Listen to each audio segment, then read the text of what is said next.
Good morning and welcome to Homepage, a public affairs feature of 93.7 K Country and Wind FM 92.5, 95.5, and 107.9. I'm Kathy Dugan, and my guest this morning is Kevin Christian, Director of Public Relations and Multimedia Productions at Marion County Public Schools. Kevin, how are you? Good morning. It's another great day, another great morning at Marion County Public Schools. Even though we missed all of our 43,000 students and our 7,000 employees, it's still a great day. Absolutely, because they're doing wonderful things right now. And, I'm very excited to hear this. Do we actually have our first appointed superintendent? We do. Now, Dr. Diane Gullett is the superintendent-to-be, if you will. Mm-hmm. The school board is in the process now of negotiating a contract with her. Of course, they went through the whole interview process, and that involved, I think there were 47 candidates who truly applied, meaning they did every part of the application process. The national search firm took that list and pared it down to 12. Our school board looked at written materials from all of those 12, narrowed it down to 3 to interview. One of those 3 dropped out, so they actually interviewed 2 candidates. In mid-April, they had a Zoom meeting with them, interviewed them that way, then interviewed them one-on-one, and then had a town hall meeting with the CEP. And they voted unanimously to choose Dr. Diane Gullett. She is from Florida. She was with Orange County Public Schools for 19 years, so she's from almost our own backyard. But she will come back to this area and the board hopes to have her in office, or at least on staff at the district level, July the 1st. Now, by state law, we cannot have more than one superintendent at any given time. So Dr. Mayer will fulfill her term to which the voters elected her, and that term runs through mid-November. Wow. So this is really cool. Now, I'm curious, how did the CEP town hall go online? It was a Zoom meeting, Mm-hmm. and they interviewed each candidate separately, and the questions came from community members and business leaders. Okay. So it was a similar process, because in this day and age right now, we can't do in-person interviews.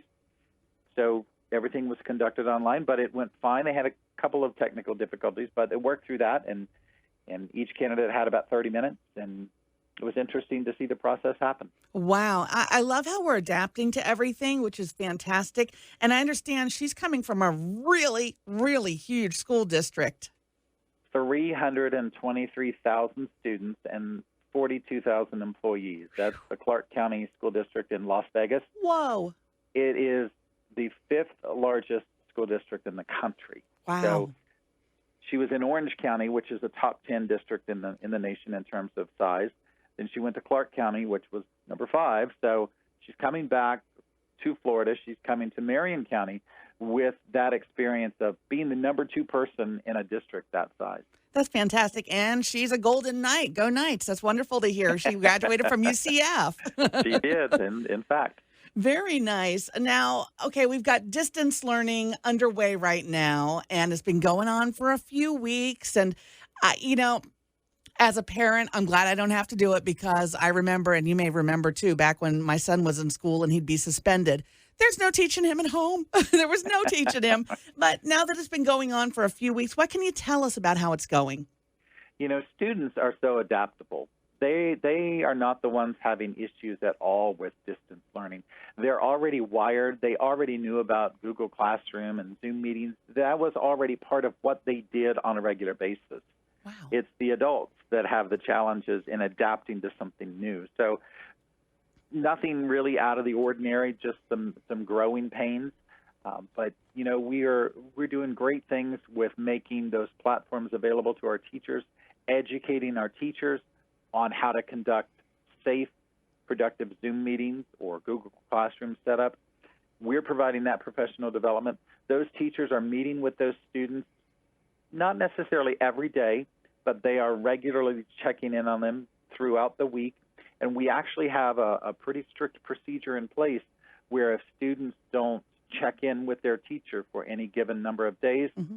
that triggers several actions that could lead to the point where someone actually drives by their house to make sure everything is still well. Oh, wow. We care about our students, so we have to kind of create a different process to make sure everything is okay at home. Wow, that's kind of neat. This is just so different. Now, I'm not familiar with Zoom or with Google Classroom. Is total. I didn't even know it existed. How does that even work? Just ask any teenager and any middle school student, and they can tell you exactly. That is incredible. It's a online platform. Of course, the students and the teachers check in through our network, through our servers. So there's a level of protection, if you will, and it allows them to share information and to talk back and forth. Of course, if you're on a Zoom meeting, there's a video component to that. And if you think of the Brady Bunch grid, Yeah. it's kind of what Zoom is. You can see a whole bunch of people at the same time. Now, Kathy, you and I are wise enough to know what the Brady Bunch is. Exactly. Children, look it There are up. some people who don't know what the Brady Bunch grid is. Good, wholesome TV from back in the day. Absolutely. Absolutely. Wow, this is just so different from everybody for everybody, and there's so much adapting going on. Now, how's it been going with Wi-Fi? I know that you had to set up something. Were you having any Wi-Fi issues? Actually, we sent a technology survey to all of our district, all of our parents and families, and from that we learned that the biggest challenge wasn't necessarily devices, but it was reliable Wi-Fi, reliable internet service. So what we've been able to do, thanks to the city of Ocala and their fiber optic folks, they have actually installed or are in the process of installing Wi-Fi connection points, if you will. I'm going to call it parking lot Wi-Fi because that's exactly what it is. Yeah. We have 10 schools throughout the county, primarily in rural areas, but not exclusively, where students and their families can drive into the school parking lot, park the car, roll down the windows, enjoy some nice Florida springtime sunshine, log in to Wi-Fi, download their assignments, books, learning materials, whatever they might need, drive away, and it's all right there on their device. Isn't that amazing? Wow. Now, And it really is thanks to the city of Ocala. They're making that possible. thank you, City of Ocala, for helping our students. Now, what's the biggest struggle for the teachers that you're hearing? We had about 50 or 75 teachers that didn't have reliable wireless internet service. So we've taken care of that with some hotspots. Other than that, I think really the biggest challenge for them has just been learning the platform. Yeah. Perhaps, online learning hasn't been your specialty. Right. You're accustomed to the materials in the classroom. So those teachers had to learn how to adapt their teaching style to something that's more appropriate and fits the online learning environment. Every teacher has their own web page, and so they can post materials and assignments there, and that's where we've been directing folks to check in with their teachers, check those classroom assignments, check in on those Zoom meetings, all of those kinds of things.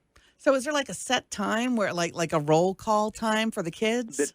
The teachers establish that, and they share that with their students. I know some students have, 2 or 3 Zoom meetings back-to-back once or twice a week, and then the rest of the time they do their work and they take breaks and they do family stuff and all that kind of thing. The interesting thing is that students, I think the biggest struggle they have is they're not accustomed to creating their own daily schedule. When you go to school, that schedule's already created for you. You just run with it. Well, distance learning is different because the online schedule is just one part of what you do. Okay. You check in with your Zoom meeting at 11 o'clock, and that lasts 30 or 45 minutes. So the rest of the day, those students have to structure when they're going to work on those assignments. That's actually kind of something good that they're learning, though. Absolutely, yes. It's all life skills. That's exactly what I was going to say. They are life skills. You're learning what you're going to be doing. Once you're out of school, it's on you. You're learning how to schedule your day, to schedule your work, to schedule your job, to be efficient. Time management is so important. So many people don't know how to do that effectively. So, out of necessity, students are learning that. I think that's incredible. I am very big on time management. I always tell my son that. So this is really great for these kids. You guys loaned out a ton of Chromebooks, too, which is super cool. Yeah. We had a little over 10,000 Chromebooks loaned out to parents, and we are happy to do that. We have more. If students still need a Chromebook, all they need to do is contact their school directly. we can still make an exception and make that device available. We don't want any student to not have a device if they truly need one. Basically, no student left behind. There you go. Yeah, yeah. Now, what's going on now? I saw that state text testing and local testing has been suspended. Now, how's that going to work out? Oh, the kids are rejoicing. The teachers are rejoicing. The administrators are rejoicing. I bet. It's just all of those kinds of tests are not happening. Oh, man. So they just get suspended this year. And I mean, is the school year going to be extended or I mean, what's going on with that? All of that is to be worked out. You know, we're waiting to hear from either the governor or the commissioner of education on what the rest of the school year will look like. They have already given districts the permission to extend this school year through June 30th. I certainly don't think that's going to happen in Marion County. I think we'll come up with a plan. We have a plan, but we're not going to announce that plan until we know what the state is going to do. And we're just waiting for that to be shared. We have parents now asking us, when are you going to open back schools? Right. When are you going to open them back up? And it's not as simple as just opening up schools, because we're still going to have those safe distancing recommendations and those kinds of things. So we have to consider that. You know, we have almost 25,000 students. That's more than half of our students who ride buses to school. Oh, yeah. Well, if you're going to abide by safe distancing, then you can't put 2 or 3 kids to a seat. No, you can't. So those are the things that we have to consider as a district our size, both geographically and population-wise. Man, and bigger districts are probably having even more problems with that. Absolutely. Wow. Yeah. I think it will be a bigger challenge to open schools for a short period of time than what it was for us to close schools and open distance learning. I think the challenges involved will be greater given the distancing guidelines. I think you're right. And with distance learning, if they're doing well with it, go ahead and let them finish it out. You know, if that's what needs to be done, maybe. I've had many discussions with many parents and others. I believe this is going to change the way we not only deliver education, but it's going to change the way we function as a society. Mm-hmm. We already see that. Yeah, it's like the new normal. Whatever the normal is. Right, exactly. Yeah. Wow. No, there are a lot of high school seniors. In fact, I don't know if you saw it on Facebook, the new challenge is you post your high school senior year picture, kind of to honor the 2020 graduates. I have seen that, but Kathy, the funny thing about that is the seniors of today, the class of 2020, are not on Facebook, so they're not seeing all those photos. Isn't that funny? They're on Instagram and other more modern platforms. Oh, yeah, Snapchat, or as I call it, Snappy Chat, and the kids give me a look. Yeah, but it's fun to see some of those. I've not posted mine and probably will not. Oh, Kevin. I'm probably going to post mine, but whatever. Well, you know what? I could make a call to Denellen High School and pull that yearbook out of the media center. Yeah, we don't want that yearbook picture. I had a different one because it was way better than the yearbook picture. I was snarling in my yearbook picture. So with the seniors who are graduating this year, I know a lot of them and a lot of us who love them are wondering, how are they going to be walking at a formal graduation? Yeah. Right now, we're saying that graduations are postponed. Okay, because postponed. We have to have direction from the governor or from the commissioner on what we can do in terms of events and how many people can attend those events. You know, you go to the livestock pavilion, you can easily have 3,000, 4,000, 5,000 people there. Oh, yeah. For a graduation. Oh, yes. But we can't do that with social distancing. No. But we are determined, both as a district and our school board members are determined as well, to make graduation meaningful, whatever that looks like. Oh, wow. There's just so much. You know, I feel for them. My heart goes out for them. There's things that you do in your senior year. I mean, There are, Kathy, but also they are making their senior year, when they look back on this 10, 20, 30 years from now, they're going to look back and their senior year is going to be so embedded in their minds. They're not going to forget this for many reasons. Yeah. They're going to have a senior year like nobody else has ever had. Exactly. Wow. So as of right now, you don't have an alternative, but you postpone. We're going to call it postpone for now. That's the word we're using because we are not planning to cancel graduation. I don't think that's the right thing, and I've heard it discussed many times here at the district. We're not going to do that. We're going to postpone it, and we're going to make it meaningful however we can do that. and That still abide by all of the recommendations that are in place. that is wonderful. Speaking of meaningful, there are teachers that are doing such cool stuff like driving by students' houses and saying hi. They're missing their kids so much. Listen, if you think students are having a hard time with this, they're not having nearly as much of a hard time as our teachers. The teachers miss the kids. My goodness, I was at an elementary school yesterday. I went up to Ocala Springs Elementary, and it was just me, the principal, and the assistant principal. It was sad. I mean, Yeah. that campus, any campus at 2 o'clock in the afternoon is hustling, bustling, and you've got hundreds of smiling faces everywhere, and it just wasn't the same. So we're all excited to get our kids back whenever that's going to happen and whatever that looks like, because schools are not the same without the students and the No. teachers. No, and we have a lot of teachers who listen to K Country and to Wind FM, and they've contacted us. They've told us we just miss those little faces. And Well, you just got think to. if you had an extended family and you were used to living together, Mhm. or at least close to each other, and now suddenly you're not allowed to see each other or be together, that's what it's like. It's heartbreaking Even for them. even here in my district office, I have 3 or 4 other people that work directly in my office, and I'm here and they're not, and it's very odd. We're like that here too. It's just our air staffs at K Country and Wind FM, our general manager and our engineer, everybody else, the support staff's at home working, Yeah. our salespeople. We actually, I actually told our digital director, I said, we need to get together for lunch. She goes, when this is over? I said, no, let's do it virtually. Why not? Let's find a new way to do it. Well, you better be careful, because if they record that Zoom meeting, that may come back to haunt you. That's true. We may be in trouble. Exactly. Now, we've done something several years together, the Student Media Festival, and the big question is, Yep. is it postponed or canceled? It's neither. Neither. Okay. It's in limbo. Neither. It is still happening even as we speak. Oh, good. Prejudging took place, and later, midweek, I will be sharing with our judges. They're going to still score those videos, 335 videos this year.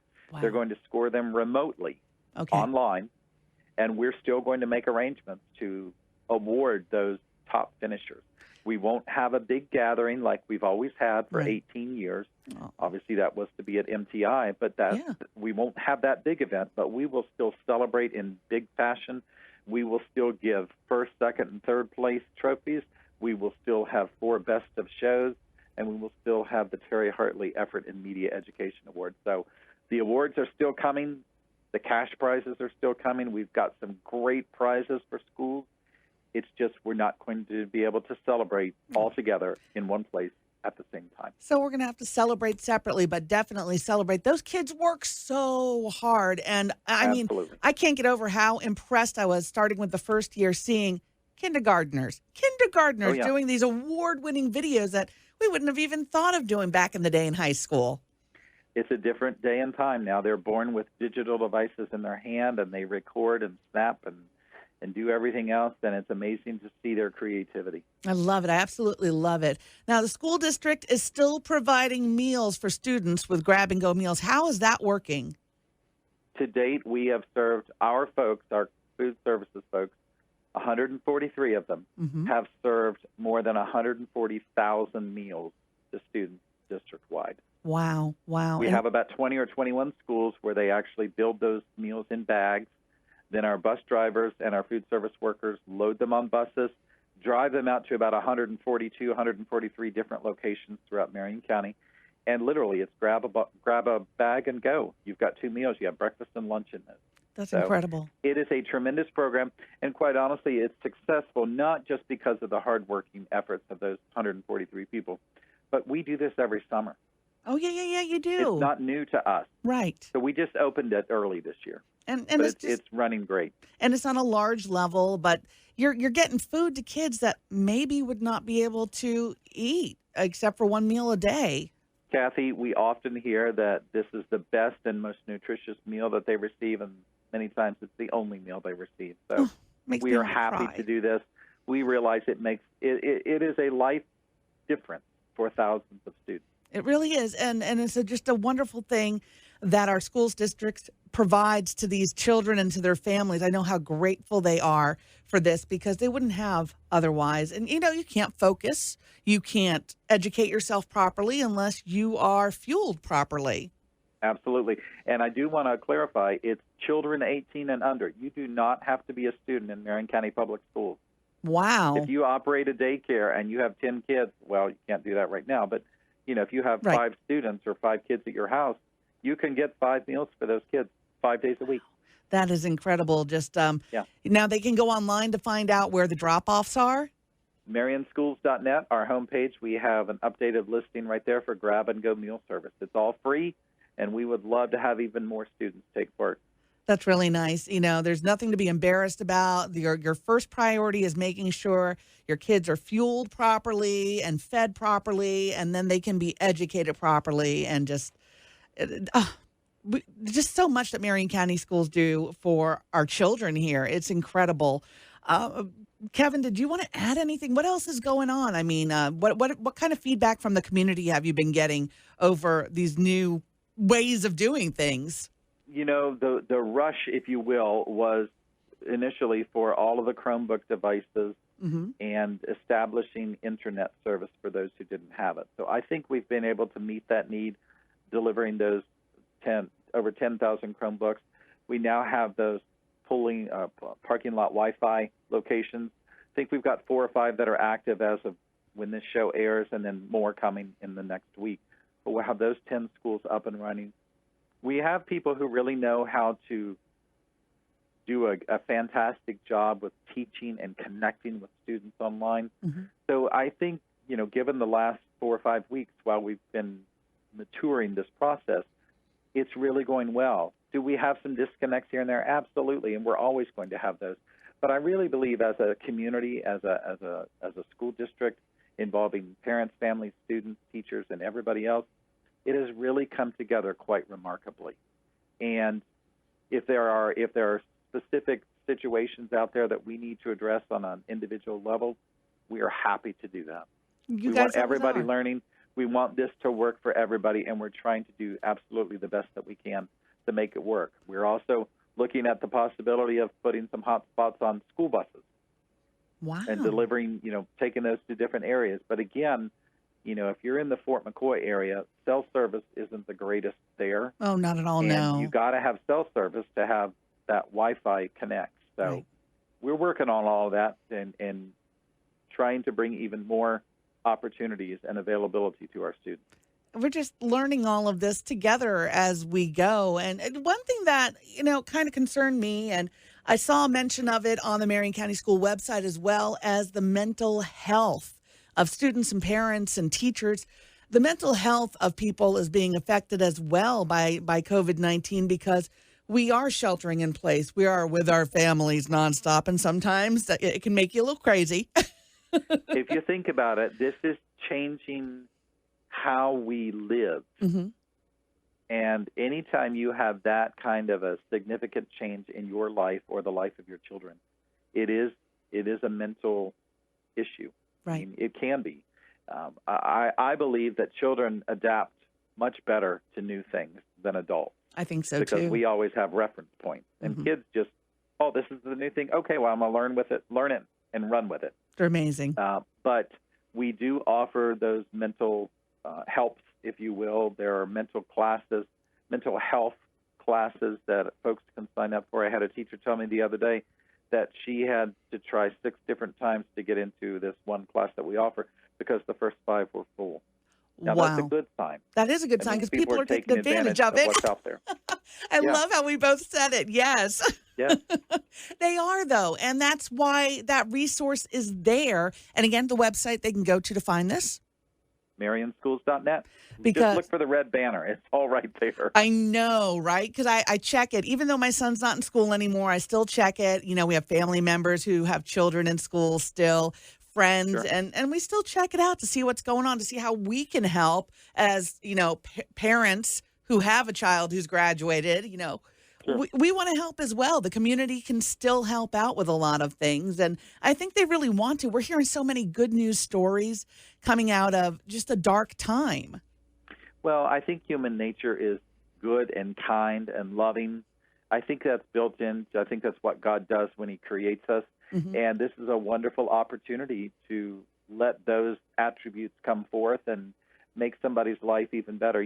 Just a simple little thing of, I heard someone yesterday, a teacher that took a little gift basket with crayons and coloring sheets and those kinds of things, took it to a student's door, rang the doorbell, then walked out to the edge of the street and waited for that student to come to the door to see the surprise. Oh my gosh. Isn't that great? We have Yeah. wonderful teachers. We're just so blessed to have people like that in our school system and in our community and these are people when you see that happen, you go, these men and women who teach our children, they're just not this isn't a paycheck, obviously, because they should be paid like millions of dollars, in my opinion. But they love their children. They Yeah, love they love their our kids. children. Yeah. Absolutely. And we love seeing They that. they're invested in our children, and we as a community are invested in our children as well, and that's how it should be. I love that. Thank you so much, Kevin. I always love talking to you. You always brighten my day. Well, I believe we're all richly blessed and highly favored, and we don't even notice it sometimes. I think you're So right. share the joy. I always tell people, stay safe, stay healthy, and stay happy through all of this.